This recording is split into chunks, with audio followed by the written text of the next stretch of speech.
Olá, bem-vindos todos e todas a mais um debate do Panorama Internacional Coisa de Cinema. Eu me chamo Amanda Wad e vou mediar a conversa da sessão 3 da Mostra Competitiva Baiana, que é formada pelos filmes Qual a Cor do Trem, de Rodrigo Carvalho e Daniele Rocha, Via Láctea, de Tiago Almazi, e Cego Cidade, de Cauã Oliveira. Queria primeiro agradecer a presença dos realizadores e de vocês que estão aí assistindo a esse vídeo. Lembrando que a 17ª edição do Panorama conta com patrocínio do Instituto Flávio Abubaque e o apoio financeiro do Estado da Bahia através do Fundo de Cultura da Bahia. Bom, como eu falei, né, estamos aqui com os realizadores dos filmes selecionados para a Mostra Competitiva 3. São 3 filmes, o documentário longa-metragem Qual a Cor do Trem, dirigido por Rodrigo e Daniel, que estão aqui presentes.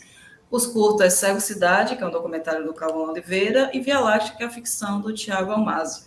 Aparentemente, 3 filmes distintos em linguagem e formato, mas que se unem por uma temática forte e urgente, que é exatamente a voz dos excluídos, né, dos periféricos, historicamente escalados, de alguma maneira.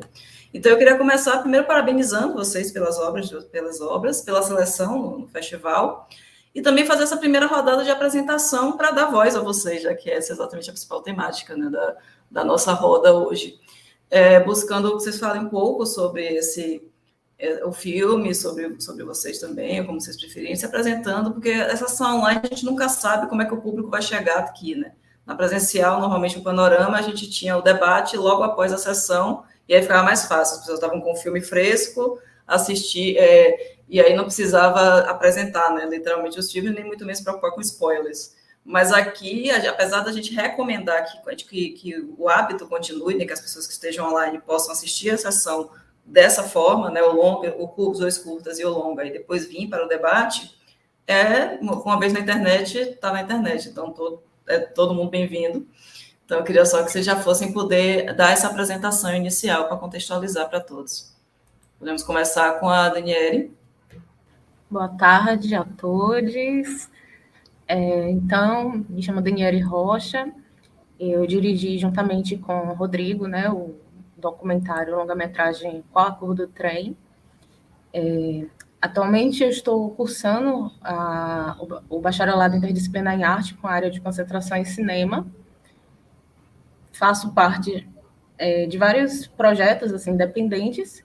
Esse nosso filme, ele inclusive foi um projeto que teve início numa disciplina da faculdade, que foi a CCS Audiovisual e Direito à Cidade.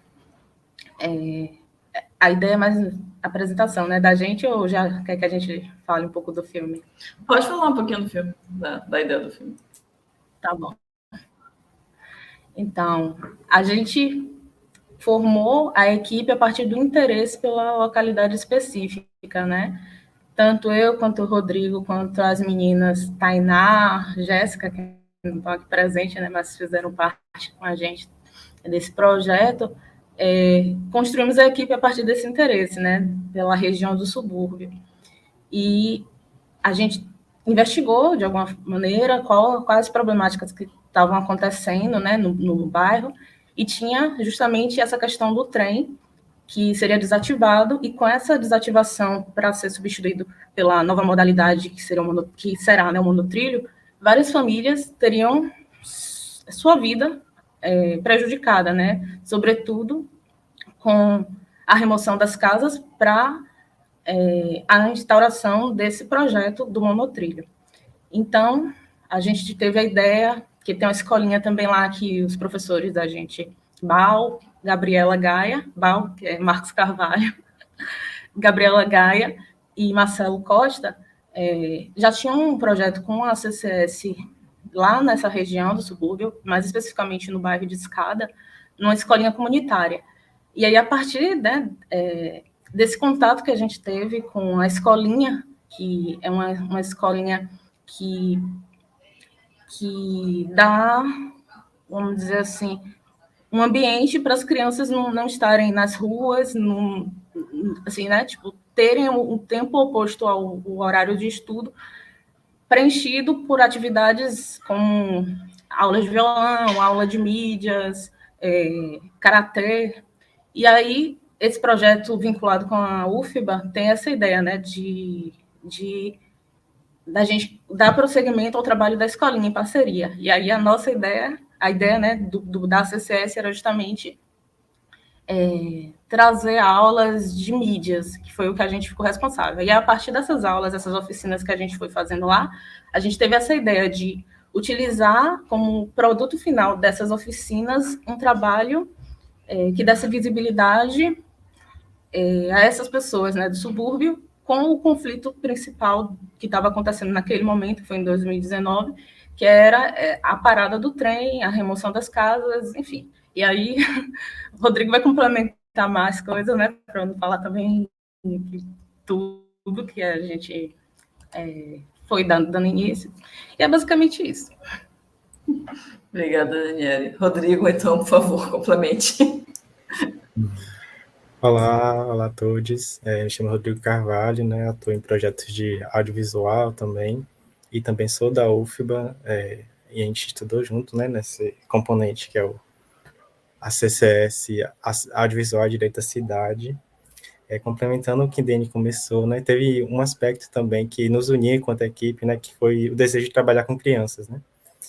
E aí o documentário tem muito disso, né, que a gente foi fazer oficinas de mídias, né, dentro da escolinha, né, em um dia da semana, e pensar no audiovisual, pensar na educação audiovisual para as crianças, né, que assim, elas já estão inseridas nesse contexto, assim, de algumas, né, de TikTok, de celular, e aí pensar na produção de audiovisual, pensar em cinema, né, e aí a gente foi começando a fazer essas oficinas, né, de roteiro, de entrevista, né, e sempre pensando em quais pontos do bairro, né, que aí essa escola comunitária fica no bairro de Escada, né, que fica próximo a Itacaranha, e aí a gente começou a pensar essas questões, né, e identificar pessoas, né, que pudessem entrevistar pessoas mais antigas, né, como Dona Lourdes que aparece, pessoas que tinham essa relação com as memórias e o trem como essa memória principal, né. E logo quando a gente foi fazer o nosso primeiro dia lá, né, na escolinha, também a gente foi numa biblioteca comunitária de lá, teve uma reunião, a primeira reunião, né, sobre o VLT, né, o chamado VLT no bairro de Escada, mas foi uma reunião assim, de apresentar o projeto, né, o projeto do VLT é esse, algumas casas vão ser removidas, né, apresentar o VLT, mas não exatamente que o projeto que vai ser implementado, né, que, enfim, está aí várias questões ainda, né, não é exatamente um VLT, né, não é o projeto que foi pensado anteriormente, né, é um monotrilho. E a gente só foi perceber isso lá na comunidade, né, e com as pessoas dos movimentos sociais de lá. Né, quando a gente foi nessa reunião, a gente viu, né, a proposta do Estado, né, isso faz parte do filme também, e antes dessa reunião já tinha já estava acontecendo outras coisas, não só em Escada, né, como nos outros lugares ali do subúrbio, né? Com as casas começaram a ser indicadas, não, quais vão estar dentro do plano para sair ou não, começou a gerar ansiedade e as pessoas simplesmente não têm resposta, né? E atualmente também ainda está nessa questão, né? O trem parou de funcionar no passado, né? No meio de uma pandemia, o trem parou de funcionar, nosso filme a gente fez em 2019. Aí o projeto ele parou um pouco agora, né? Mas já começou a tirar alguns trilhos, enfim, nessa questão da pandemia também abriu vários precedentes se vai realmente conseguir executar a obra, sendo que o monotrilho é muito mais caro, né, de ser implementado, porque o monotrilho não é um VLT, é um trem, né? Um VLT convencional é um trem. Um monotrilho, ele é um modal sobre elevados, né? E é sobre viadutos. E com pneus também, né? Então, aí tem toda uma discussão, né, sobre a memória também, né, sobre a memória ambiental, sobre como o subúrbio, né, o subúrbio ferroviário de Salvador, né, como muitas questões ainda estão por ocorrer, né, e aconteceu essa semana uma audiência pública chamada pelos movimentos sociais, né, do subúrbio, né, o movimento Verde Trem e diversos outros movimentos, para discutir exatamente, né, por onde anda esse projeto, né, porque atualmente está numa, assim, as pessoas não sabem ainda se vão ser indenizadas, quanto vai ser indenizado, né? Então, uma situação, eu tive lá esse final de semana lá em Escada, né? E uma das de Lúcia, né, que está dentro do documentário, né?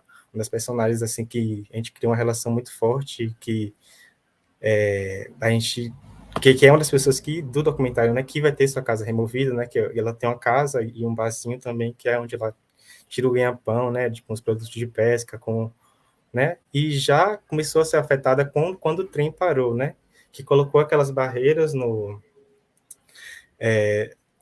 de metal, né, então para as pessoas virem para o barzinho dela, que é bem assim, mais afastado, assim, foi nesse feriadão agora, né, que só tava eu, assim, sabe, não tá tendo movimento, né, e no meio da pandemia, né. Então, enfim, são diversas questões e o nosso filme foi apontar esse debate que não estava sendo muito apontado, né? Sempre a gente vê as propagandas, né? O VLT, como essa coisa do progresso, uma inovação que realmente precisa de um projeto de mobilidade no subúrbio, né? Que é super necessário, né? Mas a gente precisa ver de que forma ele está sendo implementado, né? Pensar em mais participação nesses processos, né? Nesses projetos. Então, o filme é uma possibilidade de abrir esse espaço de fala, né? E ir para outros ambientes também, essas falas, né? Essa voz, né? Não somente dar a voz, mas abrir esses espaços de voz para que esteja, né? Enfim, sendo pautada na TV, sendo pautada nos espaços do cinema, enfim, né? Que a gente consegue agora, né? A gente vai conseguir agora nesse início de dezembro de 2021, né? Então, a gente levar esse debate para outros espaços também, super importante. Com certeza, Rodrigo. Vamos falar mais um pouquinho sobre isso daqui a pouco também. Mas vamos para a rodada de apresentação ainda. Tiago, por favor. Oi, gente, estão me ouvindo bem? Eu sou Tiago Almazi, eu sou diretor do filme Via Láctea. Eu sou ator, sou roteirista, sou diretor, produtor, influenciador. Meu trabalho, tenho uma websérie chamada Na Rédea Curta, que é bem popular aqui, né, na Bahia, e fora outros trabalhos com audiovisual e teatro, assim, que é a minha base há mais tempo. Eu fui também do bacharelado interdisciplinar em arte, só que acabei abandonando, não consegui terminar. Fiquei um ano e pouco, mas já estava com a carreira artística acontecendo, então para mim foi difícil conciliar a academia e o trabalho. E estou aí com esse filme, com o Via Láctea. O Via Láctea é uma ficção científica que se passa no subúrbio ferroviário, né? A gente gravou lá no Alto do Cabrito. O projeto do filme venceu o Prêmio Conceição Sena de Audiovisual e teve recursos provenientes de edital municipal da Fundação Gregório de Matos, via Lei Aldir Blanc, e foi meu primeiro projeto, primeira vez que eu parei para escrever um projeto, então é um filme muito pessoal para mim, por conta de ter sido, né, primeira aprovação no edital, então eu fiquei bem doido, assim, ai meu Deus do céu, etc. E foi o primeiro grande trabalho que eu fiz, assim, né, na pandemia, a primeira vez que eu tive que administrar dinheiro, assim, a gente fez o filme com R$100 mil, proveniente desse prêmio, e foi um filme gestado totalmente na pandemia, assim, né, a ideia dele já me atravessava há um certo tempo. É basicamente a história de um grupo de alienígenas que estão na Terra traçando planos para dominar o planeta, e eles estão esperando a chegada dessa rainha para poder começar a dar início a esse plano, mas quando a rainha chega, ao mesmo tempo chega também a pandemia do Covid, e acaba que os planos deles e da humanidade inteira, né, vão tudo por água abaixo, assim. E o filme aborda as consequências dessa interrupção. O filme, a ideia principal do filme, para mim, ela surgiu depois de um tempo. Eu tinha visto uma série onde uma personagem, uma mulher negra, tomava uma poção e virava uma mulher branca e ficava, né, experimentando aquela vivência por um tempo e fazia uma reflexão sobre a sua própria existência enquanto mulher negra na sociedade. Então, fiquei com isso na cabeça e fiquei pensando assim, se eu fizesse o contrário, assim, se eu botasse uma consciência da colonização invadindo um corpo colonizado e experimentando aquilo.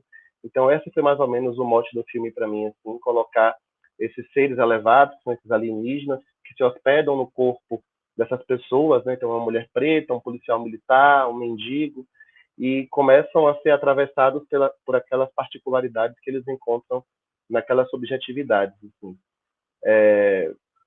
É um filme que, a princípio, tinha um escopo muito grande, assim, né? Eu escrevi o filme com o Genário Neto, que também é ator, grande amigo meu do teatro também.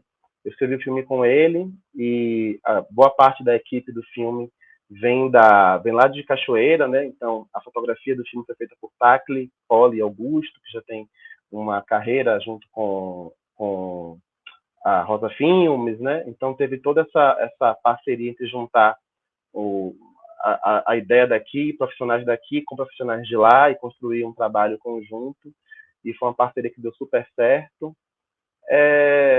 É basicamente isso, assim, um projeto muito pessoal, né? Foi meio que um barravento de Spielberg, assim, que fazer um filme de alienígena em Salvador. Foi um grande desafio, porque também foi para mim a primeira vez que eu dirigi um set, né, mais profissional, assim, né? Porque os sets que eu tinha dirigido são sets da websérie, sets muito mais reduzidos, equipe muito menor. Dessa vez foi um set de cinema mesmo, com uma vasta equipe. Então, passei muito tempo também encucado em como eu encontrar a minha fruição, né? A forma de conduzir meu trabalho dentro desse projeto. Mas ele aconteceu, a gente conseguiu fazer, a gente gravou durante 5 dias, a gente gravou em fevereiro desse ano, né? Ele foi lançado em junho, durante 7 dias, como contrapartida do edital, tinha que ficar disponível por 7 dias, mas aí depois eu tirei para começar nessa coisa de inscrever em festivais. Estou muito feliz por estar participando do Panorama, porque eu tenho uma história de quase 10 anos. Assim, eu fiz a oficina de crítica com o João Carlos Sampaio em 2013, eu fui do Júri Jovem em 2016, então tá agora em 2021 com um filme meu aqui é muito especial para mim. Estou muito feliz por estar fazendo parte do Panorama e estar junto com outros filmes tão incríveis. E é isso. Ótimo. Obrigada. Cauã? Oi, boa tarde. Boa tarde. Bom dia, boa noite. Não sei que horas o povo está vendo isso, mas enfim. Muito feliz de estar aqui, muito feliz de estar apresentando o Cegocidade aqui. Me apresentando rapidamente, eu sou estudante e realizador de cinema no sudoeste da Bahia, em Vitória da Conquista. Estou, acho que desde 2017 aqui, 2016, 2017, finalzinho de 2016, eu vim para cá cursar cinema e estou aí até hoje, fazendo filmes, discutindo filmes, enfim. Cegocidade, ele é um filme de 2020 para 2021, assim. Eu produzi ele no ano de 2020, no momento de inquietações, que eu não sabia se eu faria um filme no meio da pandemia ou não, eu ainda estava me questionando muito sobre isso. E é um filme que também, tipo assim, eu fiz ele de formas com que eu jamais imaginaria fazer. Primeiro, essa que eu falei, né, da pandemia, que eu estava nesse pensamento se eu faria ou não faria um filme no meio da pandemia. E um outro aspecto dele é que ele foi um filme todo feito com celular, assim, né? Ele precisou ser um filme feito com celular. E sempre foi algo, assim, que eu sempre me neguei a fazer, assim. Eu sempre pensava em fazer filme... Sempre que eu pensava em fazer filme, eu pensava em não fazê-lo com celular. E aí a pandemia acabou me fazendo, né, realizar esse filme com celular. Ele é um filme que vem também proveniente de um edital de premiação, só que na cidade de Vitória da Conquista. Enfim, precisava, né? A gente precisava fazer o filme, precisava fazer o produto, e aí depois disso seria premiado. Ele acabou sendo premiado. E ele foi um filme que eu busquei muito capturar imagens, capturar sons, assim, com o que estava ao meu alcance, né? Porque, enfim, eu sei das limitações do meu aparelho celular especificamente, acho que até por isso que eu não queria fazer filmes com celulares. E aí, por conta dessas limitações, eu já tinha, né, desejos anteriores de realizar fotofilme também. Então, foi meio que uma mesclagem, assim, de ideias e de desejos que já sempre permearam a minha cabeça. E aí eu acabei, inicialmente, né, realizando fotografias com celular, captando também áudios da cidade, né, com o celular, já meio que com um roteiro pré-estabelecido na cabeça, mas sem necessariamente saber como trabalhar, né, esse roteiro, enfim, deixando para pós-produção. E aí, enfim, eu captei as imagens, captei os sons, tive a ajuda de amigos, né, que fizeram os poemas, as poesias e recitaram ao longo do filme também, o que me ajudou também a vislumbrar, né, o filme no processo de montagem, né, um filme que eu meio que construí ele em cima também das poesias, em cima dos sons, em cima das poesias, dos poemas, e também de uma outra inspiração, que foi a poesia Cidade City Cité, do Augusto de Campos, que talvez seja uma das inspirações máximas assim, para o filme. Que algumas palavras, né, fragmentadas, algumas palavras soltas são ditas ao longo do filme, e elas são meio que complementadas pelas imagens, enfim. E aí é isso, aí saiu esse filme, que eu, enfim, comecei a distribuí-lo, né, no final de 2020, ele começou a ser selecionado no início de 2021, e agora, né, já no finalzinho de 2021, estou tendo o prazer de estar exibindo agora no Panorama. Ainda não tive experiência de vê-lo, o que eu acho que seria um tanto curioso, assim, eu vi ele muito de forma digital, vi ele muito num computador, enfim, acho que nem na televisão eu cheguei a vê-lo, assim, exibição de televisão. Mas, enfim, eu vi ele muito em computador, e eu fico muito curioso de como é que seria a exibição dele em tela de cinema, né? Tem um escopo muito maior, é uma tela muito maior, e é um filme gravado com celular, então fico muito me perguntando sobre isso, mas enfim, deixando as ansiedades de lado, Cego a Cidade é meio que isso aí.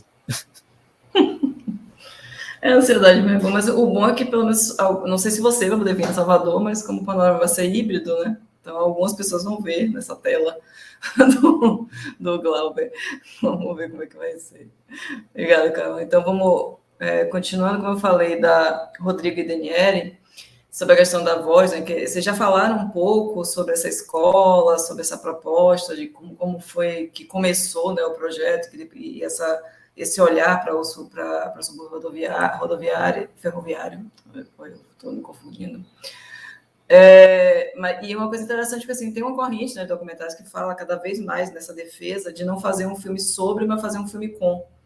E aí eu queria que vocês falassem um pouquinho mais sobre exatamente isso, não só as crianças nessa oficina e como elas funcionaram de fato.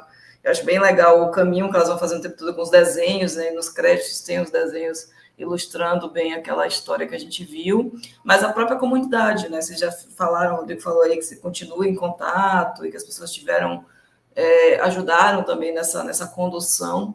Você falasse um pouquinho mais sobre isso, né? De fazer o filme com eles e não sobre eles, né? Como foi essa lógica? Eu começo ou você, Dani? Desculpa, eu não chamei, né? Tem essa dúvida, pode ser, Rodrigo. Tanto faz. Agora somos dois. Então eu falo um pouquinho e você me complementa. Tá bom. Então, tem essa questão, né, de fazer o filme com, né, e isso nos inquietou muito, assim, né, durante o processo.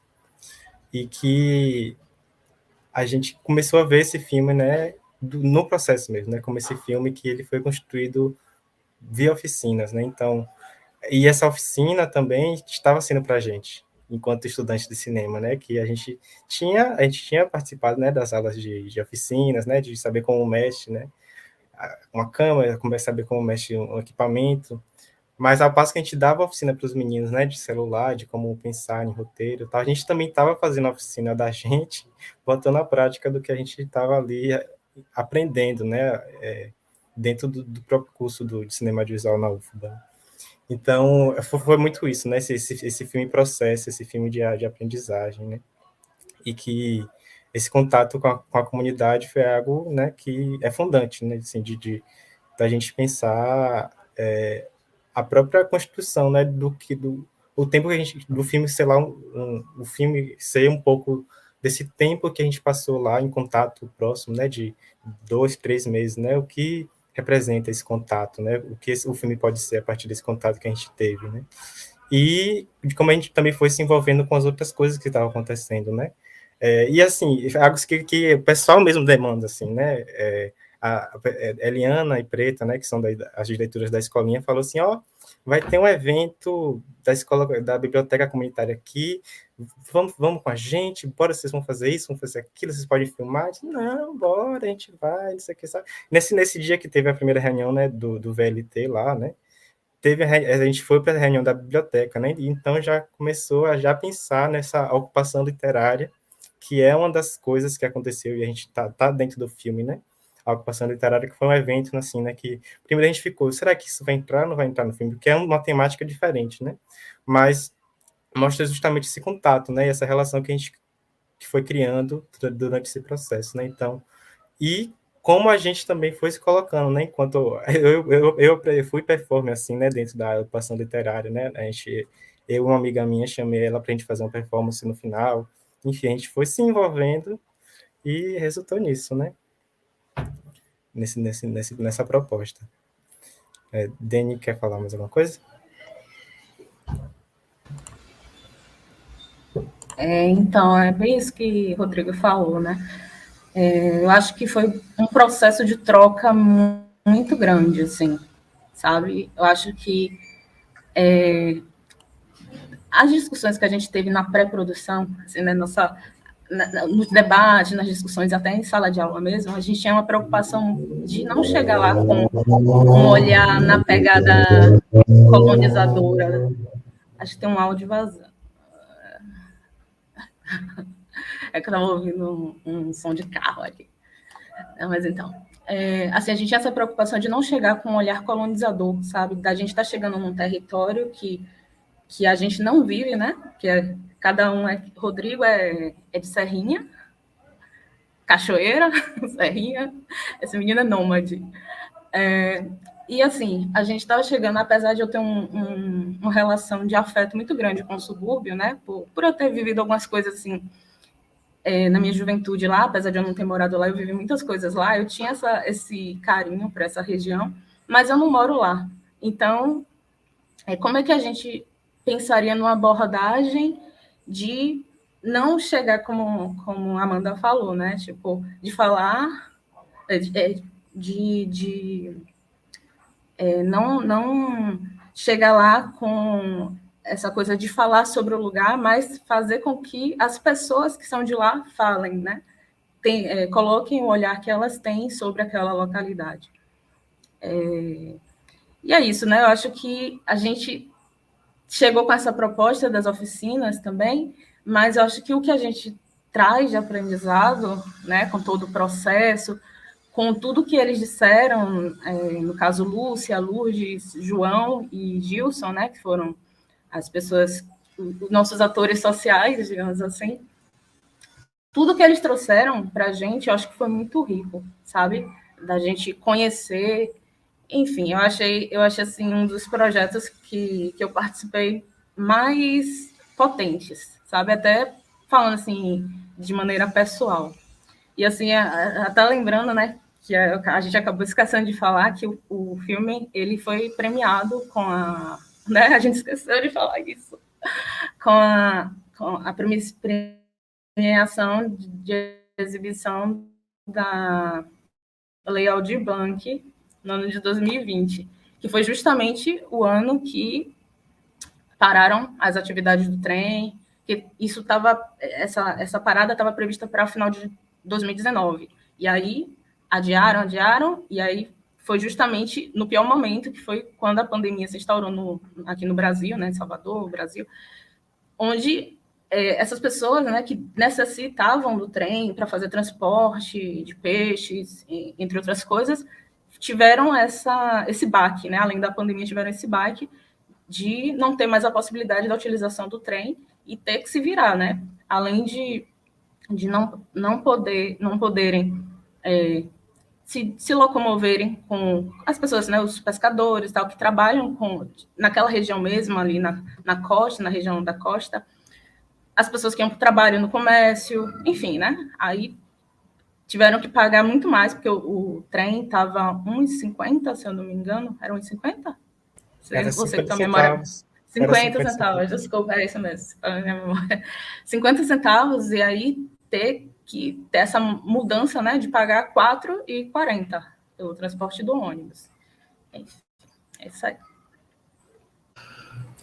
Puxado mesmo. Vamos lá. Tiago, eu sei que às vezes você não falou nessa referência, e eu acho que os realizadores às vezes não gostam de botar rótulos, nome nos projetos, mas eu acho que o seu projeto ele tem muito a ver com o movimento afrofuturista, né?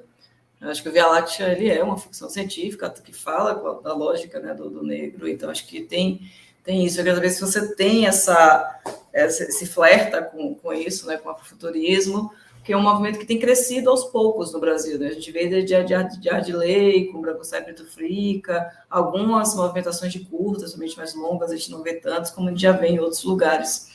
E aí, eu quero que você faça um pouquinho também sobre isso e sobre as referências, né? Porque você falou da inspiração, né, da série que você estava vendo e que pensou o contrário, mas na hora de montar o seu, quais referências você utilizou para isso?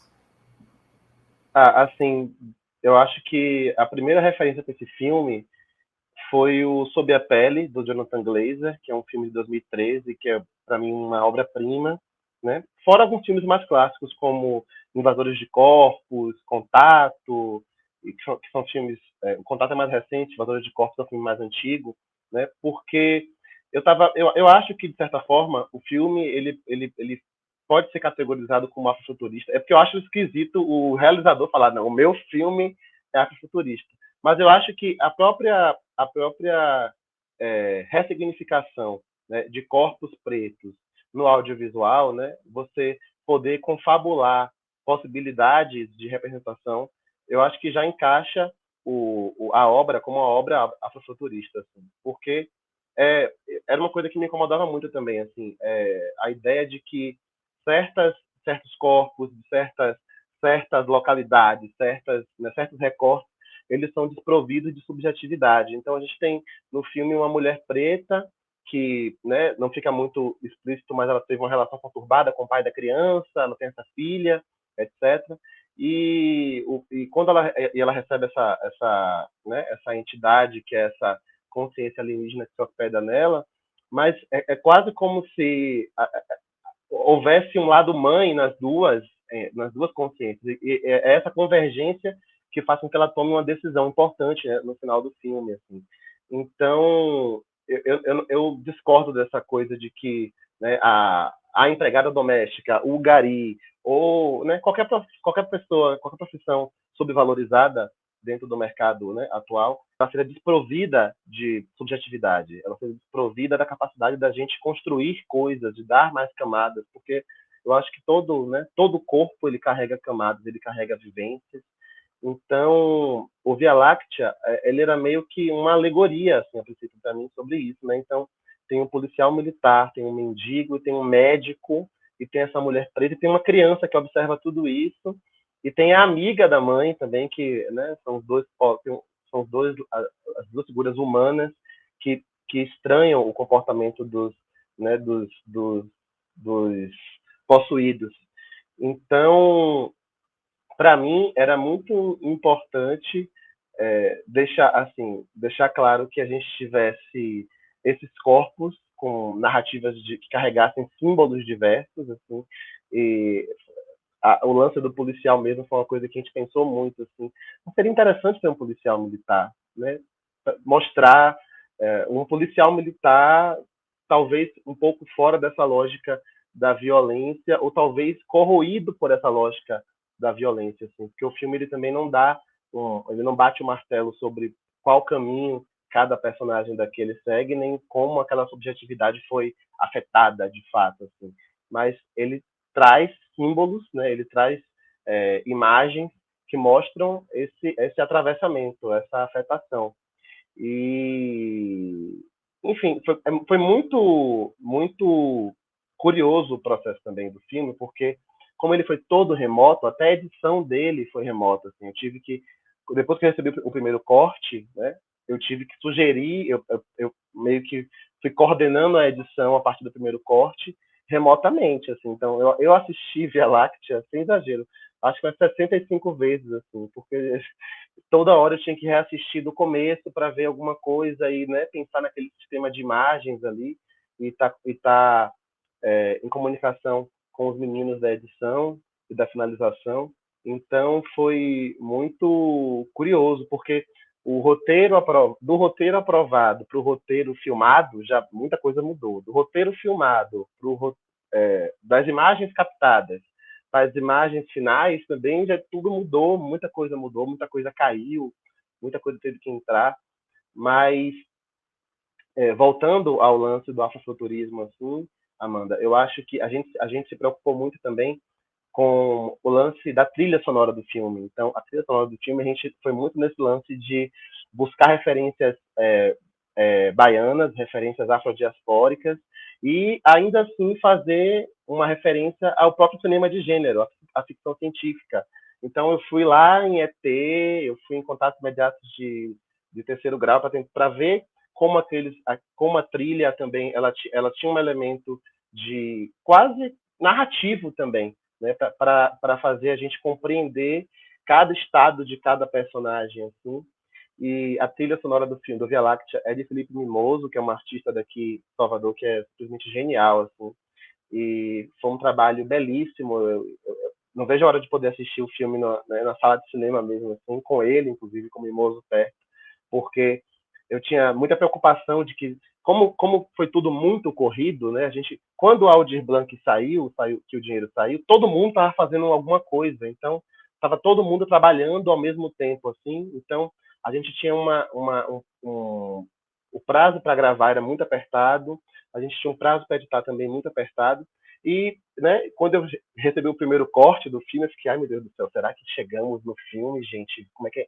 Vamos lá, vamos mexer. Então, a trilha teve um papel fundamental em estabelecer essas sensações, assim, sabe? Esses atravessamentos todos, assim.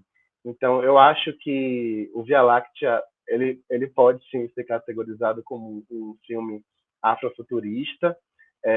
Para além disso, ele é um filme que ele carrega, eu acho, simbolicamente, né? Quase todo mundo que está em cena ali tem pouquíssima experiência no audiovisual. Então, a protagonista, que é Márcia Lima, que é uma grande atriz de teatro aqui de Salvador, com mais de 20 anos de carreira, nunca tinha feito um trabalho audiovisual, assim. E ela falou isso no último dia de gravação. A primeira vez que eu fiz cinema. Disse, cara, como é possível isso, entendeu? Então, eu acho que o movimento afrofuturista também tá ligado a dar espaço e dar visibilidade a pessoas que até então, né, o cinema, a hegemonia, achavam que não tinham a cara do audiovisual, a cara da narrativa, né? Então, ter uma história que se passa no subúrbio ferroviário de Salvador, que é uma ficção científica que está flertando com o mundo da gente e com, né, uma camada invisível, porque fazer uma ficção com 100 mil assim, também recorrer muito ao poder de imaginar também, né, de estruturar as formas e as imagens para que as pessoas consigam imaginar aquilo. Então, tem muita essa camada que eu digo, a camada extraplanetária, está muito no diálogo dos personagens, assim. Ter feito tudo isso foi um presente, assim. Eu acho que para todo mundo envolvido, e eu acho que marca, assim, né? Pode facilmente estar categorizado como parte desse movimento, que é o afrofuturismo. Massa, muito bom. E realmente a trilha, ela é importantíssima e importantíssima para o gênero também, né? Então acho que é bem legal essa construção que você faz. E falando em trilha, falando em ritmo, eu vou puxar a calma você, que você fala que é levemente inspirado, né, no poema do Augusto de Campos, mas queria falar um pouco dessa construção das narrações, né? Porque você tem 3 camadas, digamos assim. Você tem aquela marcação das palavras que vão sendo declamadas no background, e em paralelo com o primeiro plano, com a voz masculina e feminina que vão se intercalando. Primeiro num ritmo também bem poético, bem contemplativo, falando de memórias, de misticidade, dessa ocupação, e aí de repente tem aquela virada, e que vem aquela voz mais urgente, já quase, né, e que joga de fato, acho que o que você quer jogar, né, dessa Suíça baiana, dessa cidade que não é para vocês, e cadê né, essas pessoas e vamos ver o que é essa conquista. Então, eu queria que você falasse um pouquinho dessa construção mesmo desse roteiro a partir das narrações, né? Porque tem as imagens também, que eu, do tempo, ia ficar como segunda pergunta, mas também só primeiro nessa lógica, né, dessa construção, se falasse um pouquinho sobre isso. Que massa, gostei da pergunta. Enfim, a construção disso veio muito a partir dos próprios poemas, né, dos meus amigos, assim, porque eu tinha em mente, né, que eu teria essa inspiração, né, no Augusto de Campos, que inclusive se intercala com a imagem, né? As imagens, elas basicamente servem para complementar esse poema. Aqui eu vou fazer algo que eu odeio fazer, mas que eu quase nunca faço, assim, mas eu acho interessante fazer. É porque essa poesia específica do Augusto de Campos, elas são palavras que se complementam com a palavra cidade. Então, a minha ideia era complementar, né, essas palavras, o atro com a fotografia da cidade, um capa com a fotografia da cidade, e por aí vai. Então, a questão da imagem é muito nesse sentido. E eu tinha em mente que, enfim, o que ia me guiar, né, inicialmente seria essa inspiração. E aí depois eu pedi para amigos, pessoas próximas, que escrevessem, né, a princípio, poemas, poesias a respeito de cidade, e aí eu deixei completamente livre, assim, para eles escrevessem, para eles escreverem o que eles quisessem, assim, tanto que eu nem pedi para eles escreverem poemas, sabe? Eu pedi para eles só me escreverem, seja poemas, seja textos, e aí todos eles me mandaram poemas, curiosamente.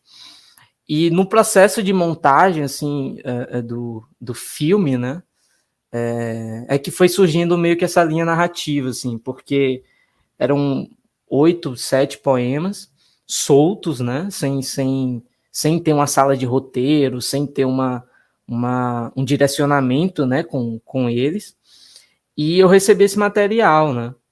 E aí, no processo de montagem, de inserir, de fazer ligações tanto com os poemas, com as palavras soltas, tanto com as músicas, ou com os sons, né, da cidade, os sons ambiente, a construção da ambiência da cidade.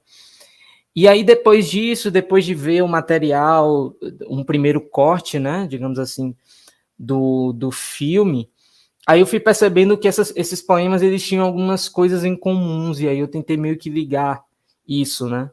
Tanto que esse ponto de virada, ele a princípio, né, trazendo um outro panorama aqui, um parênteses, ele foi um filme feito, Cego Cidade foi um filme feito em 2 volumes, inicialmente. Tinha um volume 1, que era de 5 minutos, 2 volumes de 5 minutos, né? Volume 1 e volume 2. Tanto pelo número de poemas, quanto, enfim, por aloprações minhas de querer fazer um filme de 2 volumes. E aí, nesse processo, né, de construir esses 2 volumes, eu percebi que tinham poesias que estavam meio que soltas, assim, tipo, uma pessoa estava falando de si própria, estava falando de sua percepção enquanto cidade, e outra pessoa estava falando da cidade no estrito mais lato, né, numa forma mais aberta, né, de uma forma mais aberta sobre a cidade, uma visão mais ampla sobre a cidade. E aí eu percebi que tinham vários poemas, assim, vários poemas que falavam sobre si, sobre sua percepção, né, enquanto corpo habitando a cidade, e outros poemas que falavam sobre a cidade como um todo, né, que cidade não é só concreto e gente. O próprio poema da Raquel, né, que é o mais explícito sobre Vitória da Conquista, na verdade, um dos mais explícitos, né, sobre Vitória da Conquista. E aí, depois disso, eu fiz meio que esses 2 volumes dividindo por isso, sabe? O primeiro volume falando sobre si, sobre você, e um segundo volume falando sobre a cidade como um todo. E aí depois enfim, até tanto para inscrições em festivais, quanto um sentimento próprio, assim, de que caberia ser um filme só, né? Caberia ser um curta apenas. E aí depois disso eu fiz, né, essa junção que casou muito bem, né, para esse ponto de virada que você citou. Eu acredito que seja, né, quando transforma-se, é spoiler, transforma-se do fundo preto para o fundo branco, e, enfim, já que o filme tem toda essa pegada preta e branca, né? Aí eu faço meio que essa brincadeira, né, de preto e branco também no background do filme, das fotografias, enfim. E aí, a partir daí, juntando esses 2 volumes, aí eu faço esse ponto de virada para esse momento mais apoteótico, né? Eu nunca tinha parado para pensar nisso, mas sempre tinha visto isso, né? Esse ponto de virada assim, no filme, que de fato é muito mais gritante, né? Quando você fala de um todo, assim. Há uma tentativa, na verdade, de gritar, eu percebo isso num dos poemas dessa primeira metade, né? Que acho que é até de Raíza Lima, amiga minha, que ela fala sobre a cidade não dar acessos, não permitir que o corpo dela exista, né, nesses espaços, mas é uma espécie de grito um tanto quanto tímido, assim, se comparado, sei lá, com o último poema, né, que é muito mais dedo na cara e voador, assim. Mas é basicamente isso, a construção narrativa ela veio muito nesse processo de montagem, muito nesse processo também de mergulhar, né, na própria obra, de ver e modificar, que me doeu muito, assim, porque, por exemplo, esse volume 1, por mais que tinham, né, esses poemas que um falava sobre si, outro falava sobre a cidade como um todo, tinha uma construção que eu gostava muito, assim, eu tinha conseguido fazer o filme que eu queria só no volume 1, assim, em termos de união, né, de poemas, em termos de união dessas palavras fragmentadas, em termos de união dos sons da cidade, das músicas, e aí, como eu teria esses 2 volumes, acabou, enfim, nessa construção se perdendo isso em um primeiro olhar, porque depois, né, também ainda no processo de montagem eu consegui contornar e consegui trazer a mesma atmosfera que eu sempre quis, assim, pro filme. Não sei se eu te respondi, mas enfim. Respondeu sim, ótimo. Muito bom. E o dedo na cara, isso é bem incisivo mesmo. Eu acho que é. E é um pacto, assim, você vai num cada vez que você toma aquele susto, né? Eu acho que é bem bacana. Falando em dedo da cara, né, Rodrigo dando dedo na cara aí do governo o tempo todo nessa construção. Eu acho, inclusive, a montagem, né, que mostra o que está sendo apresentado, mostra eles falando, tem um jogo, né, que vocês fazem dessa construção, que acho que tem muito disso também, né? Você falasse um pouco de como vocês foram para mostrar, né, o problema mesmo, né, que está, como você mesmo disse, que é o principal do filme, acho que o Rodrigo falou, tentar mostrar exatamente esse problema dessas pessoas, o subúrbio ferroviário, que é subúrbio ferroviário agora sem trem e alguns sem casa, sem espaço, como que fica essa questão. E aí eu queria que vocês falassem também, já juntando, se eles já viram, né, se você já mostrou à comunidade os filmes e como foi esse diálogo também, né, se eles já conseguiram ver e o que é que vocês pensam para o futuro com isso, né, dentro dessa lógica, né, de transformação, de discussão, já que o Rodrigo falou que continua, né, com contato, quais são os planos nesse sentido, se vocês pretendem, não sei, fazer mais com isso. Daniele, agora para começar, que vocês ficam na dúvida. Eu ia até deixar o Rodrigo falar essa, porque no dia da exibição, teve uma exibição, foi ano passado, não foi? Eu não estava presente porque estava no horário de trabalho, que atualmente eu estou trabalhando na TV, então meus horários são uma loucura, assim. Aí eu até deixei ele falar justamente porque ele, Tainá e Jéssica, que estavam presentes. Tainá estava, não estava? Tainá, que foi uma das componentes, né, que realizaram o filme com a gente, estavam presentes. Então, eu preferia que o Rodrigo falasse.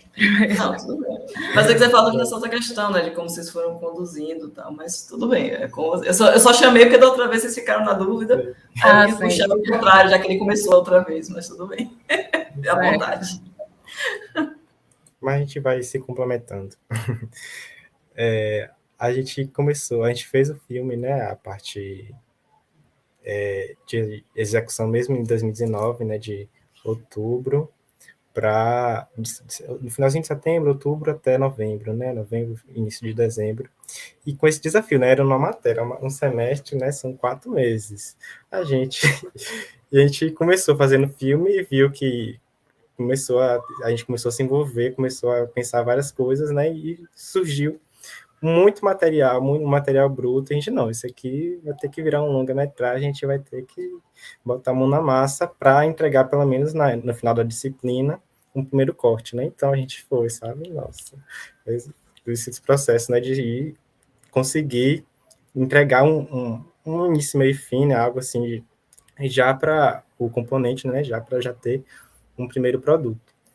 E aí a gente teve esse primeiro corte, né?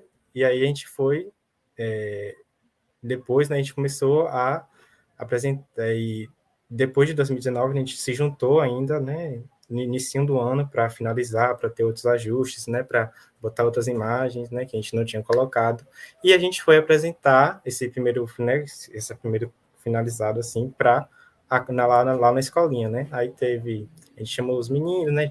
Teve pipoca, né? Chamou a coordenadora da escolinha, a gente chamou os entrevistados assim, né, para assistirem. E foi assim, foi muito marcante aquele momento também, né, assim, acho, de ter esse diálogo, né, de realmente, da gente ver que teve essa troca positiva, né, sobre esse produto, né, nossa, um filme, sabe, a gente tá no filme, uma coisa assim, que pra gente também era muito grande, assim, da gente ter realizado nosso primeiro filme, né, que é um grande filme, assim, né. Então, a gente começou a ir começando a tentar exibir ele em outros lugares, né? Daí a gente tentou o edital da TVE, né? A Coronel de Blanc, a gente participou de algumas mostras online, né? A primeira exibição que a gente fez, a exibição de pré-lançamento, assim, foi no congresso da UFBA, mas já no contexto online, né? Que é a nossa ideia, né? Depois de fazer essa exibição com quem participou, era fazer uma exibição para chamar a família, chamar o pessoal lá do subúrbio, quem participou, né, uma coisa mais aberta, e foi quando deu o fechamento, né, a pandemia rolou, e a gente ficou assim, gente, agora é esperar, né, aí em maio de 2020 a gente fez essa primeira exibição online, que aí algumas pessoas já assistiram, né, já abriu mais, a gente teve no FECIBA, que foi o Festival Baiano, né, durante a Audi Blanc também, mas muito dentro desse contexto online, né, e aí agora com essa primeira exibição presencial, né, que a gente ficou, ai meu Deus, que alegria, né, da gente poder, né, colocar de fato o filme na rua, né, na rua assim, dentro da sala de cinema, mas a gente sempre nesse desejo, né, de ter e de sentir, né, presencialmente como dessa possibilidade, né, de assistir dentro desse espaço, né.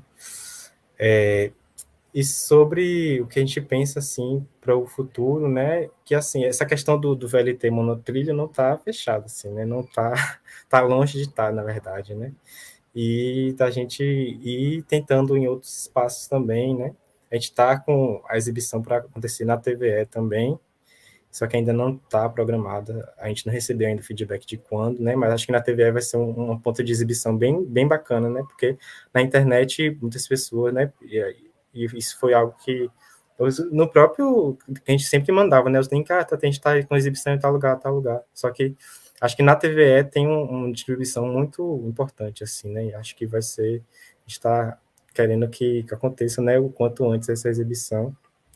E a gente começou, quando a gente ganhou, né, essa premiação do Audi Blanc, a gente começou a pensar, né, qual retorno a gente também daria, né, para a escolinha, pensando na continuidade dessa investida no audiovisual, né, que a gente começou ali, né, já existia, na verdade, né, essas oficinas antes da gente, né, nos outros semestres da matéria, já se tinha o trabalho de audiovisual lá, com outros colegas, né, dos semestres, e aí, com a gente pensou, né, em comprar com o dinheiro que dava, assim, também, não foi uma grande verba também desse edital de exibição, a gente comprou alguns equipamentos, tripé, ring light, um celularzinho, algumas coisas assim, né, para pensar em continuar os trabalhos ali, mesmo se não for a gente, né, se a gente não conseguir, mas também pensar em oficinas futuras, né, mesmo se não for a gente, está lá disponível esse material para a escolinha continuar pensando, produzindo, né, e mobilizando, né, a construção de narrativa, a construção de visibilidade também, né, dentro das redes sociais.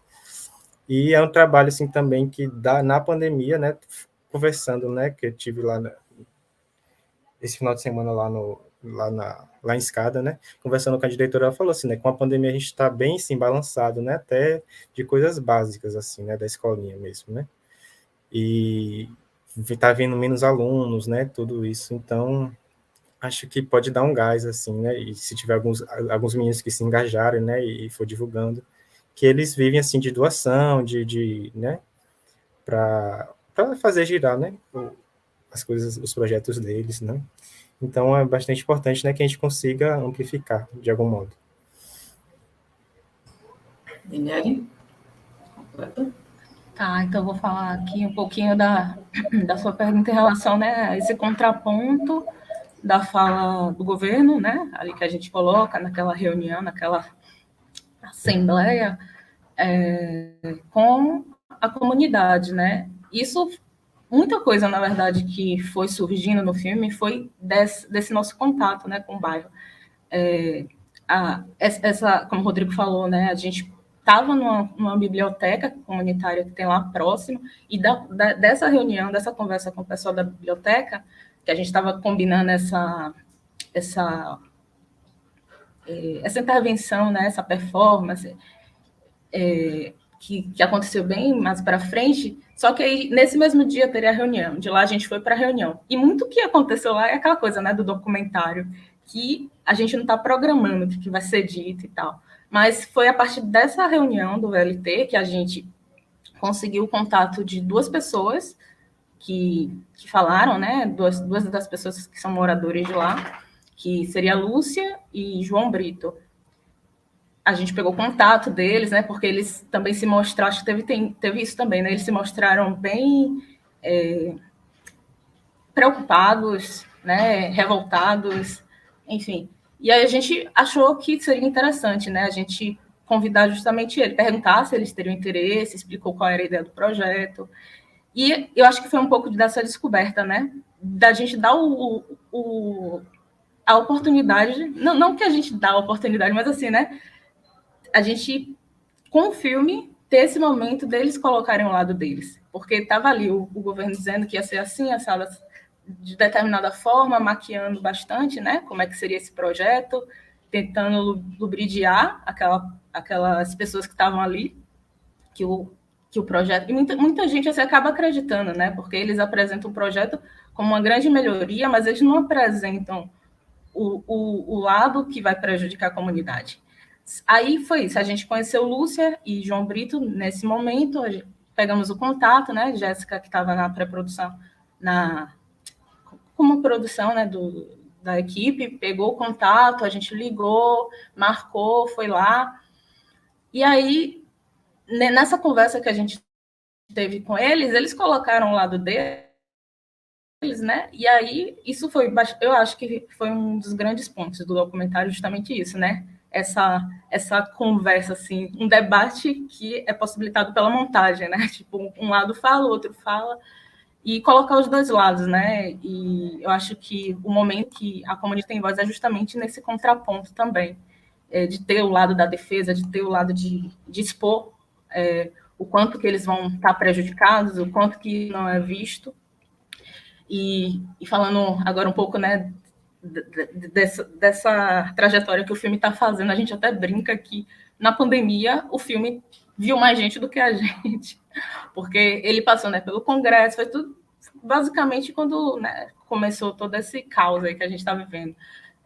Como o Rodrigo falou, o Congresso vai ser exibido na TVE, teve o FECIBA, agora o Panorama, e assim, eu confesso que eu não esperava que a gente conseguisse, né, levar esse filme para tantos lugares, assim, isso me deixa, sei lá, super feliz, assim, porque realmente foi um trabalho, assim, que quem montou mesmo, teve um momento da decupagem, né, que a gente reuniu a equipe, todo mundo veio aqui para casa, a gente ficou escolhendo as falas, o que era mais potente, o que poderia ser interessante, mas foi um processo de montagem muito desgastante, assim, no sentido de que tinha muito material. A gente gravou só dessa reunião do VLT, acho que foi mais de 1 hora de gravação. Cada entrevista teve mais de uma hora, mais ou menos, em torno de uma hora de gravação. Teve as oficinas, tem muito material que, obviamente, não entrou, né? Porque era muita coisa mesmo. E, assim, a ideia da disciplina era a gente apresentar um curta-metragem. Aí, quando chegou, assim, no final, a gente falou assim, professor, não vai ter como a gente apresentar um curta-metragem, porque tem muito conteúdo, e a gente tinha medo de ficar superficial, sabe? Tanta coisa, assim, que a gente viu naquele lugar, tanta coisa, assim, que estava precisando ser dita, e a gente colocar, sei lá, em 5 minutos, como era a proposta inicial, assim, né? Acho que era 5, não sei se eles... ou 15, não sei. Aí a gente chegou, professor, o nosso filme tem 1h20. Aí ele, o quê? Mas eu sei que no final todo mundo gostou, a gente acabou tirando 10, e é isso, né? Os professores ficaram, assim, bastante satisfeitos com o resultado, a gente também. E é isso, eu acho que esse filme, assim, é o nosso primeiro longa, né? A gente já tinha feito, eu pelo menos já tinha feito outros trabalhos, mas eram curtas-metragens, ficção. Teve um curta-metragem de documentário também, mas o longa-metragem, assim, o primeiro da nossa vida foi esse aí, e eu acho que, assim, né, ele é um presente imenso pra gente. Que bom, esse mesmo. De 5 minutos ali não tinha condições, né? Só a primeira fala já foi. Só as crianças já foi, 5 minutos, não tinha 5 minutos era o trailer. Acho que tem isso, né, assim, complementando um pouco o que o Dani falou, né, acho que o Estado, ele identifica que existe um problema, né, esse problema já tem muito tempo, né, a questão da mobilidade, né, que a suburbana era o ônibus, era o trem, e o trem demorava um pouco, né, então a gente sabe que existe esse problema, né, e o que a gente aponta e aí ele apresenta uma solução, né, que primeiro, de um VLT, depois esse monotrilho, mas o que a gente aponta, né, não só a gente, mas as pessoas que estão no nosso filme, são os outros discursos por trás da implementação desse VLT, né? Então, acho que esse a grande importância do filme e, desse processo de montagem que Dani falou, né? E a gente também quis brincar também com isso do audiovisual, e trazer um pouco a parte lúdica do filme, que é um filme que a gente fez em oficinas, né? Então, e essas oficinas foram muito engraçadas, assim, os meninos não paravam, sabe? Eram assim, as crianças que estavam super no... E a gente quis trazer isso pro filme, né? Então, quando os meninos estão com a câmera, e a câmera tá meio bagunçada, e é coisa de celular mesmo, a gente foi entendendo que a linguagem do filme era esse mesmo, né? De ter lá os meninos brincando, sabe? E também os meninos estando nesse set, assim, perguntando, né, para Dona Lourdes, o que você acha disso, o que você acha disso, sabe? Então, vai trazer essa proximidade, tanto para a gente quanto para as crianças, né, quem estava realizando com a gente, né? Muito bom. E essa da pandemia, né? Pelo visto, a pandemia não atrapalhou só os planos dos ETs lá de Tiago, mas de todo mundo, né? Atravessou a vida de todas as 3 produções aqui, né? Vocês foram os únicos que começaram antes da pandemia, mas acabou tendo que se adaptar no processo. Acho legal que o Daniel falou de que o filme já viu mais gente do que vocês, né? Está circulando mais que vocês.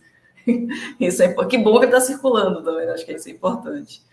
E aí, né, Thiago já falou também um pouquinho dessa lógica, né, de como foi gravar na pandemia e essa montagem à distância, né, se pudesse falar um pouquinho mais sobre isso. Mas eu brinquei um pouquinho com essa coisa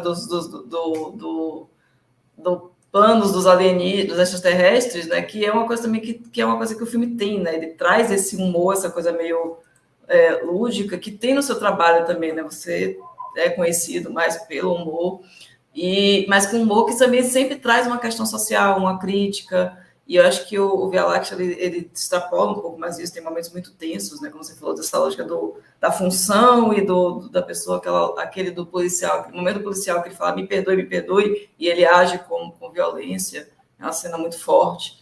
Então, eu queria que vocês falassem um pouquinho sobre esse equilíbrio, né, entre essas coisas, entre falar sério, entre a crítica, esse humor, como você busca, se você acha importante trazer leveza mesmo para temas muito duros e para se dialogar com o público?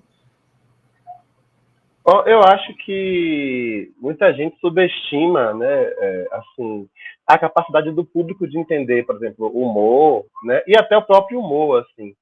O Via Láctea tem pitadas de humor muito sutis, assim, né, que surgiram muito mais às vezes de improvisação dos atores do que necessariamente de uma coisa de roteiro, mas eu acho que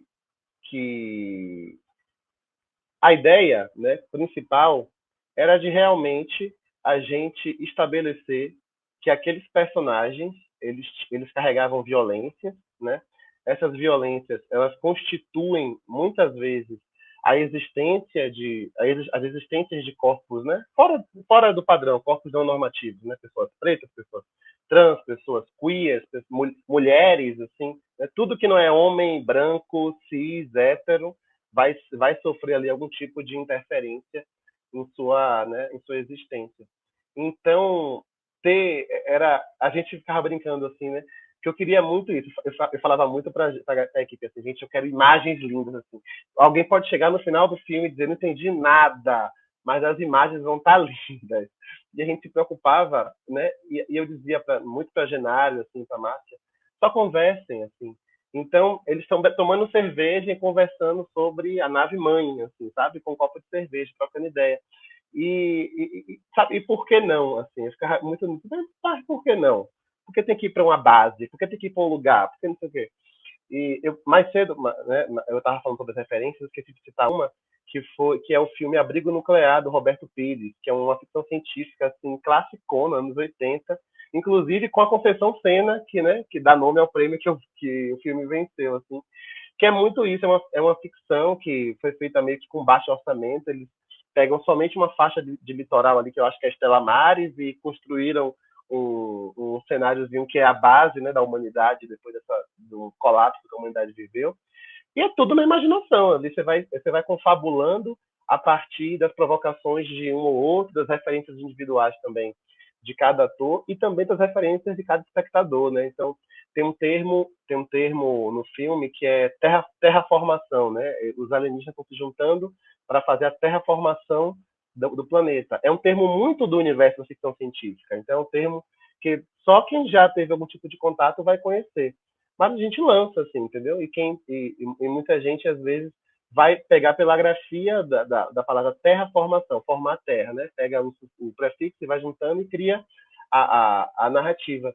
Tinham muito mais cenas deles conversando sobre essa camada extraplanetária, assim, que a gente acabou tirando porque o filme também estava muito longo e a gente queria, né, ter no máximo, era para ter no máximo 25, a gente já bateu 27 e assim, já estava arrancando meus cabelos já assim, porque teve coisa que eu queria muito que entrasse e que teve que ser cortada. E eu também me entendi diretor nesse rolê de você ter que abrir mão mesmo, tem horas que a gente capta muita coisa, né? Eu imagino que os meninos aí com o documentário sentiram isso, assim, que tinha um material gigante, tiveram somente um pedacinho que entrou, e por mais que aquela seja a obra, e a obra seja a obra, ela nasceu, ela é aquela ali, a gente sempre fica pensando, mas será que tal cena não podia ter, tal coisa, se eu tivesse mais dinheiro, etc. Então, o Via Láctea, ele é eu digo assim, que é o filme, é o filme possível, sabe? Foi o que a gente foi possível de conceber, né? Diante de todas as adversidades, assim.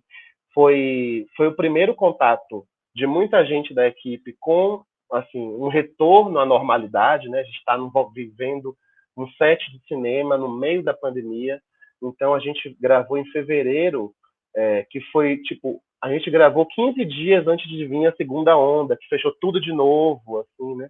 E graças às forças do bem, aos orixás, a gente não teve nenhum caso de Covid na equipe, a gente tomou todos os cuidados possíveis para poder construir um ambiente de trabalho seguro e respeitando, né, as limitações do período, as limitações técnicas que a gente tinha também, né, as limitações de set, né, viver um set assim, ainda mais com muito externo, o filme tem muito externa. Então, o que a gente teve de cena, assim, corre porque vai perder a luz do sol, corre! Então, né? Foi um processo muito de aprendizado, assim, para mim, né, enquanto realizador, para todo mundo que estava envolvido, né? Foi muito interessante também poder lançar essas pessoas dentro de um universo, assim, que é o universo da ficção científica, porque as referências do filme, né, que é a ficção científica, que são os filmes que eu citei aqui, foram referências que eu defendi muito, assim. Então, a trajetória do filme, para mim, foi muito, muito complexa, porque entre o filme ser aprovado no edital, né, eu vivi aquele vai passar e não vai passar, né? Aí, depois que o filme passa, você começa a viver uma coisa do tipo, será que eu vou conseguir dar conta de gravar esse filme?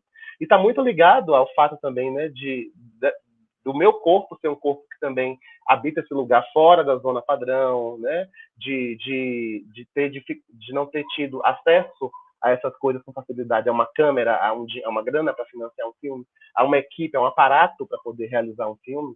Então, eu fiquei quase que de novembro até fevereiro nessa pira de aí não vai dar certo, cara, isso vai dar errado. Porque eu inventei de fazer isso, sabe?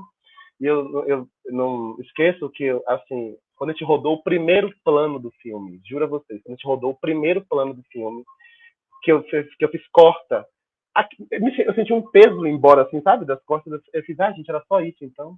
Eu passei esse tempo todo sofrendo, era só isso.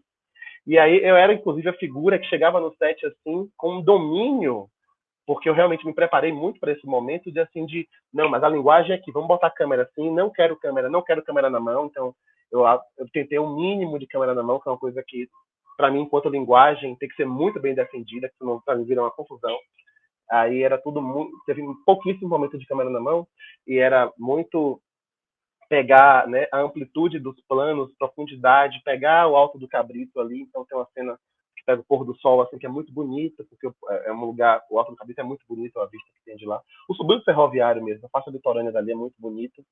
E para mim foi, assim, eu me descobri um realizador fazendo esse filme e espero que ele marque, né, enquanto uma obra, assim, como você falou, uma obra afrofuturista, uma ficção científica, uma obra que traz pessoas pretas, uma obra pensada na pandemia, um filme de pandemia, assim, sabe? Sou muito feliz com o filme. Como eu vi muito, né, assim, eu realmente vi demais, aí eu já fico assim, meu Deus do céu, vamos lá, vamos ver o filme de novo. Mas eu tenho morro de orgulho, assim, quando eu vejo, eu fico assim, ai, gente, olha o que a gente fez, né? Tem uma criança no set, assim, eu dirigi uma criança, e era uma coisa que eu tinha muito medo de como é que eu ia acessar a camada atriz da Aya, né, que inclusive é uma excelente atriz, assim, ela ouvia muito as marcações e ela tinha um timing de entender as coisas, assim, foi muito legal. E ver como o Rodrigo e a Daniele falaram sobre trabalhar com crianças, trabalhar com ela também foi uma coisa muito rica, porque ela tinha uma curiosidade de quem queria um dia fazer filmes também, então ela ficava observando. E aí o método de dirigir, quando eu falava com o elenco adulto, eu tinha toda uma linguagem corporal que com ela era mais uma brincadeira, assim, vamos brincar de fazer tal coisa, e a gente faz, se ficar chato você me fala, e no fim, né, deu essa salada de coisas aí, e deu tudo certo, assim. Estou muito feliz com o filme e na expectativa de que ele voe cada vez mais. Maravilha, Thiago. É isso mesmo. Tem que ficar feliz, tem que ficar orgulho de todo mundo, né? Nascer um filho, nascer um filho, né? Um filme, ainda mais numa pandemia, nessas circunstâncias. Acho que, como eu disse desde o início, parabéns a todos.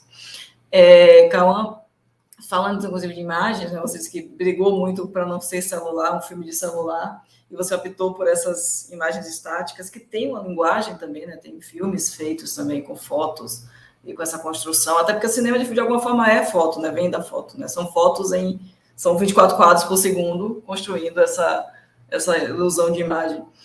Mas, e você falou também que dessa junção da montagem, né? Que a palavra e a cidade e a foto complementa.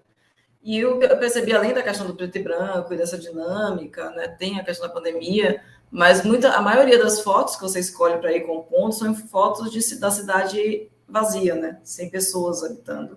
Que pode ter essa lógica da pandemia também, mas tem também a coisa do vazio existencial ou da não possibilidade de ocupação. Não sei. Fiquei pensando um pouco sobre essa construção. Eu queria que você falasse um pouco sobre essa, já que você falou da narração só do som e agora com essa composição melhor. E também um pouco sobre essa Suíça baiana, né? Que é uma coisa que surge não só nesse filme, mas em outras obras suas. Eu quero ser uma coisa que incomoda tanto, assim, e falasse um pouquinho também sobre isso, né? O que é conquista essa Suíça baiana, que na verdade não é, e o que você traz disso nas suas obras. Aí, certinho. Meu Deus, não sei por onde eu começo, não, mas acho que eu vou começar pela fotografia, né? Pela fotografia especificamente. Isso que você falou, né, dos fotofilmes e enfim, né, que de uma certa forma, né, todo filme, né, é um fotofilme, né, 24 quadros, né, por segundo, frames, fotografias por segundo. Eu fui muito fazer esse filme embalado por dois grandes filmes que eu nem citei aqui, uma hora aqui a gente falando, eu não citei eles, né, que é o La GT, do Chris Marquet, e Vinil Verde, de Kleber Mendonça Filho, assim, foram dois filmes, assim, que quando eu assisti, eu falei, pô, eu tenho que fazer isso em algum momento da minha vida, assim, sabe? Eu gosto muito da construção de ambos os filmes. No meu caso, o La GT é um pouco ficção científica, assim, o Vinil Verde nem tanto, o Vinil Verde é mais terror, assim. Mas quando eu tinha pensado em fazer um fotofilme, eu pensei muito em fazer um filme de ficção científica, que já tentando ligar, mas de uma forma bem distante, com o próprio Via Láctea, né, do Thiago. Mas, enfim, fazer um fotofilme sempre foi minha curiosidade, sempre foi uma curiosidade, assim, para mim. E realizar eles, né, nesse aspecto específico, nesse ponto, nesse momento histórico específico, né, que foi a pandemia, acho que me ocasionou muito essa falta, né, que você citou aí, né, nas imagens, assim, de ser pouco povoadas, né. Eu acho que é muito da questão pandêmica, mas ao mesmo tempo não é, porque, assim, por mais que a gente estava vivendo no meio de uma pandemia, as pessoas viviam suas vidas, né, com máscaras, enfim. Então, o centro da cidade estava, né, há um ano atrás, muito povoado, assim, era bem menos, claro, né, porque muitas pessoas decidiram corretamente ficar em casa, mas, enfim, ainda assim, muito, muito, muito povoado, assim. Então, haviam pessoas, mas acho que muito mais, assim, no centro da cidade, porque outros locais, né, que eu registrei fotografias, não estavam tão cheios, assim, o shopping não estava tão cheio, acho que as áreas periféricas também, não sei, enfim, avenidas também não eram tão cheias, mas é muito por essa questão pandêmica, um pouco de timidez, talvez, porque por mais que eu seja um realizador audiovisual, eu sou uma pessoa muito tímida. Algumas pessoas ficam até surpresas quando eu digo que eu sou tímido e tal, mas eu sou muito tímido, assim, principalmente até para realizar documentários, assim. Eu sou muito, muito difícil de comunicar com pessoas, de chegar nela e falar, olha, estou filmando aqui nesse local, então haja naturalmente, ou enfim, às vezes eu só chego e filmo, ou só chego e registro as fotografias. No caso de Cegocidade, para mim foi natural, porque era algo que eu já fazia, assim, sabe? Quando eu via algo no cotidiano que me chamava atenção, eu pegava o celular, tirava foto. Acho que até por isso que eu senti segurança, né, de fazer esse filme com celular, porque já era algo que eu já vinha fazendo antes, eu sempre gostei, né, dos resultados das fotos que eu tirava, então, de uma certa forma, me deu coragem para sair, tirar 3, 4 dias, fazer fotografias na cidade. Mas é isso, essa questão, né, do vazio, em alguns momentos foi, né, enfim, por questões de não querer registrar fotos de pessoas. Por exemplo, quando eu tiro fotos de prédios ou de carros, eu sempre busquei, de fato, focar naquilo, né? Focar nos prédios, focar nos carros, tanto quanto quando eu decido focar nas pessoas, eu também faço, assim, de uma forma um tanto tímida, mas faço, né? Mas é isso, a questão da cidade, né, pouco povoada, é muito por essa timidez e pelo fato da gente estar no meio de uma pandemia. Então, em muitos momentos, eu fui registrar fotos em locais que não estavam tão povoados, assim. E sobre a cidade, desculpa, sobre a cidade é o seguinte, muito me fascina, assim, pensar a cidade, ver a cidade. Eu sou muito observador, assim.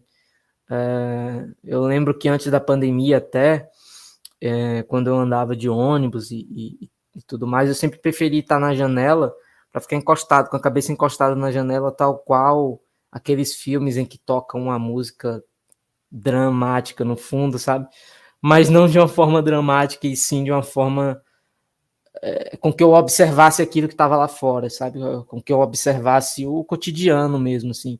Não necessariamente aquele enxergar fofoqueiro, né? De você querer saber o que está acontecendo na vida do outro, mas muito mais, enfim, não sei explicar bem, mas algo na cidade me chama atenção, né? Contemplativo, eu diria, né? Contemplativo, é muito mais nesse sentido contemplativo, assim, porque a cidade muito me chama a atenção, tanto por sons, os sons da cidade eu acho maravilhoso, assim, carros, buzinas. Dentro de casa não, dentro de casa eu prefiro o silêncio, mas quando eu tô na rua eu gosto, né, de ouvir esses sons de carros, os sons de pessoas conversando qualquer coisa e passam por você, e você, às vezes até querendo saber da fofoca, né, muitas vezes você tá dentro de um ônibus ali, com aquele som do ônibus torando e duas pessoas sentadas em frente de você contando uma coisa, e ou elas têm que descer, ou você tem que descer antes, e aí você fica, putz, eu não vou conseguir terminar de ouvir a história.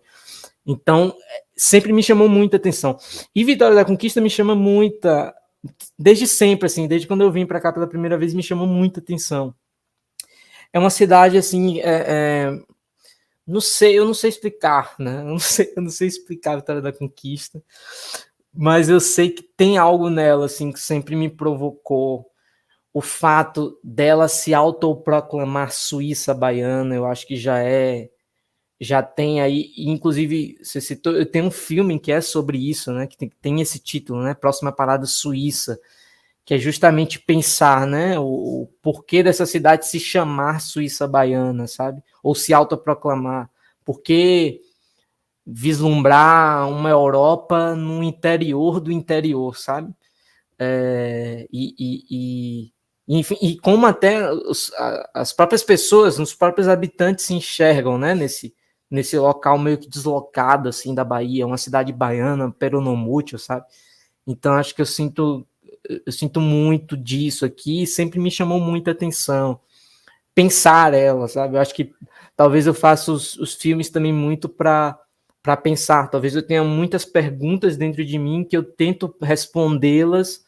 Não sei se perguntas, mas talvez eu tenha muitas opiniões também, que eu tento respondê-las ou tento analisá-las do meu ponto de vista, sabe? É egoísta? Mas é o que eu tenho em mão, sabe? É o que eu posso fazer. Então, é isso, uma cidade que me chama muita atenção por todos esses aspectos, todos os sons, todas as imagens que ela me provoca. Todo esse olhar dela, né, para si própria, como eu citei, o fato de se autoproclamar, não é uma coisa, não é não são cidadãos de Salvador que chamam Vitória da Conquista de uma Suíça baiana, não é William Bonner dando boa noite no Jornal Nacional que chama, né, que deu esse título de Suíça baiana, é um título que veio da cidade em si, e que eles se consideram, inclusive gerou até treta aí com amigos de outras cidades que também tem esse título de Suíça baiana, acho que é Morro do Chapéu o nome. Então, assim, é isso, eu sempre pensar essa cidade, então acho que por isso que ela sempre tá meio que permeada, assim, nesses documentários, filmes que eu faço, assim. Acho que é muito nesse sentido. Enfim, ele está sendo exibido junto com os filmes de vocês, assim, eu assisti, eu acho que ele tem muito os filmes, né, eles dialogam muito nessa questão de não necessariamente cidade, né, acho que meu filme é o que mais fala de cidade, mas, assim, todos os filmes, eles de uma certa forma falam, né, sobre ocupação, sobre ciência também, assim, acho que todos esses filmes tratam sobre as pessoas na cidade, sabendo os seus papéis, né, dentro da cidade e indo de embate a isso, né? No filme do Rodrigo e da Daniele tem muito sobre isso, né? Dos habitantes, né? Do local, sabendo do quão prejudicados eles serão, sabe? E outros pensadores também, né? Essa parada que é muito louco, assim, eles pagarem 50 centavos e deixarem de pagar 50 centavos para pagar R$4, sendo que, tipo, eles trabalham para isso, sabe? O valor mensal deles é algo assustador, assim.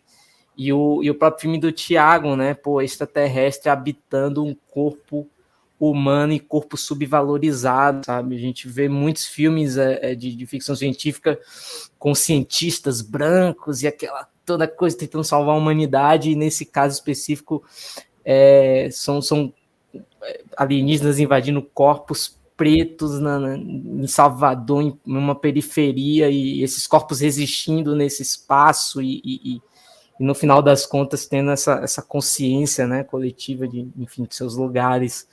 Enfim, é uma honra. Isso mesmo. É bonito, porque eu também fiquei muito feliz, porque eu cheguei a ver o seu curta, e aí quando eu comecei a ver o longa, eu vi só uns 15 minutinhos, mas fiquei feliz, porque tinha Subúrbio Ferroviário, aí já fez um link com Via Láctea também, e aí preciso terminar de ver, inclusive.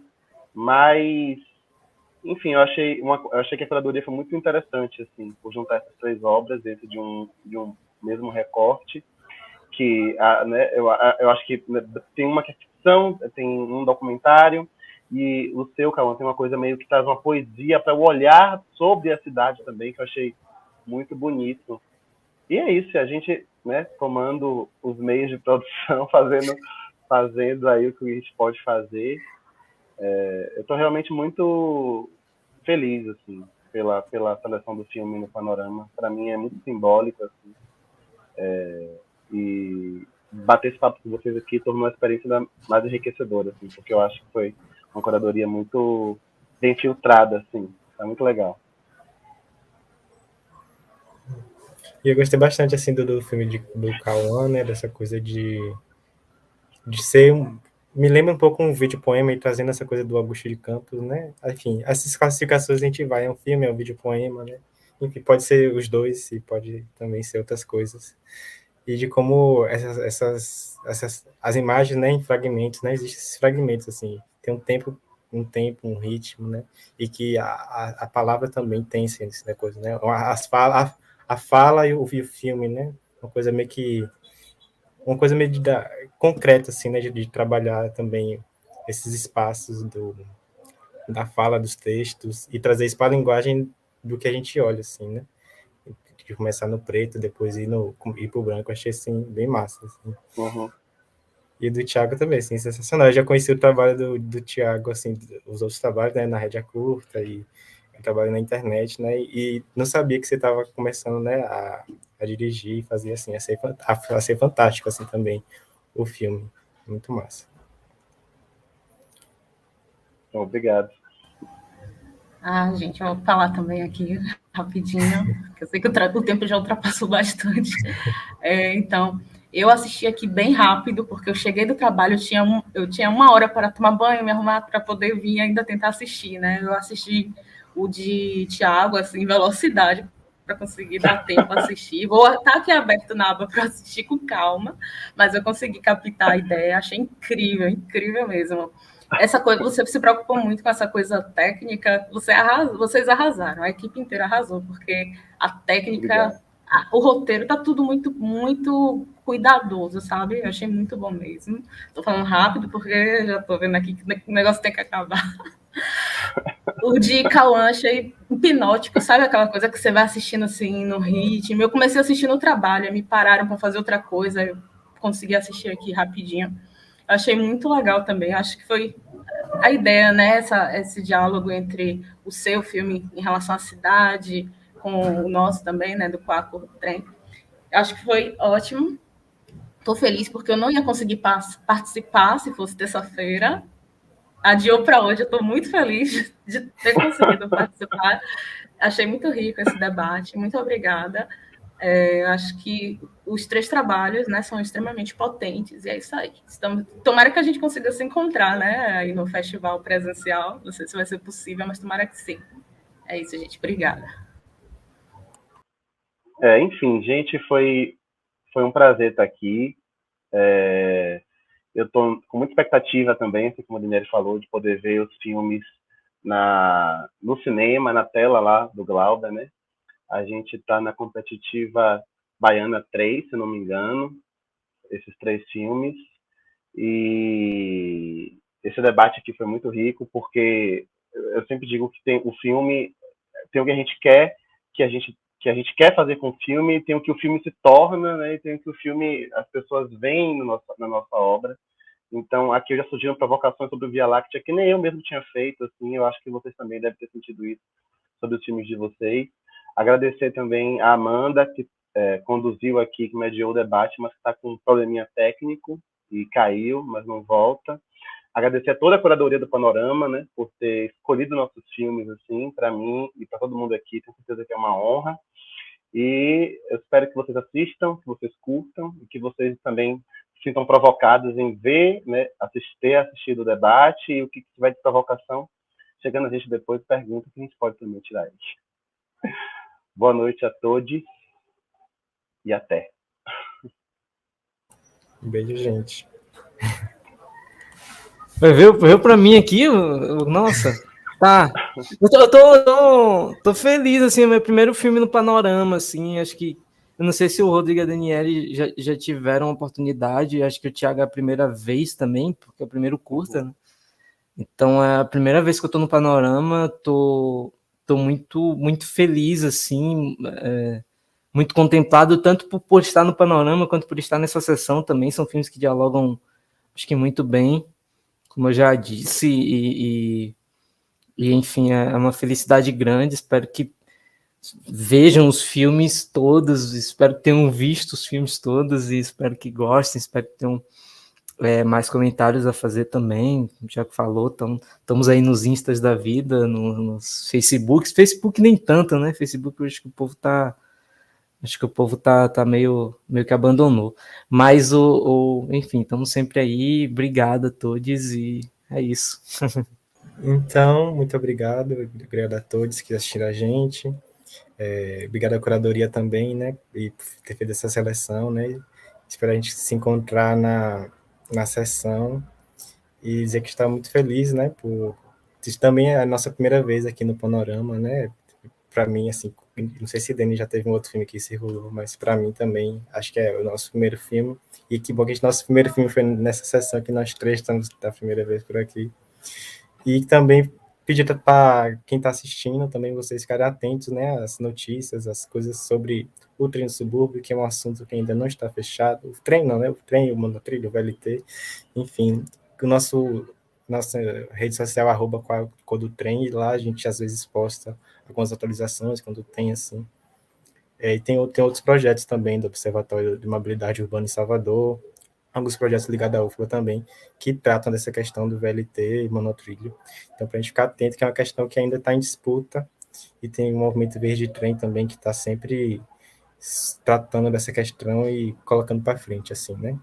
Então é isso. Muito obrigado e até mais. É isso, gente. Acho que no Instagram do Panorama vai sair todas as datas, né, de quando os filmes serão exibidos. Vão lá, se puderem assistir presencialmente, vão lá assistir. Se estão assistindo esse debate aqui antes, né, de ter a oportunidade de assistir, espero que ele seja convidativo, né, para assistir os 3 filmes. Se está assistindo depois, espero que complemente, né, a visão que vocês tiveram. É isso, beijão, foi muito gratificante. Então, gente, né, essa quedas e levantadas, estamos aqui, agradecer a presença de vocês, né, o encerramento inicial, e essa conversa teria muito mais perguntas, mas infelizmente nosso tempo é curto também, então eu queria mais uma vez agradecer, pedir para vocês, né, que estão nos assistindo, que assistam, que confiram a mostra, essa foi a Mostra Competitiva Baiana número 3, mas tem outras também, o Panorama está aí com vários filmes bacanas para vocês verem, prestigiam o cinema nacional, prestigiam o cinema baiano. Eu acho que é importante, principalmente nesse início de retomada, ainda em pandemia, que é isso, os filmes são feitos para isso, para serem vistos, para serem trocados, para serem debatidos, e espero que a gente possa vir aí muitos panoramas ainda. Lembrando que o Panorama ele tem um patrocínio do Instituto Flávia Abubac e o apoio financeiro do Estado da Bahia, com o Fundo de Cultura da Bahia. É isso, agradeço a vocês mais uma vez e até a próxima, gente. Tchau, tchau. Tchau, obrigada. Tchau, tchau, gente.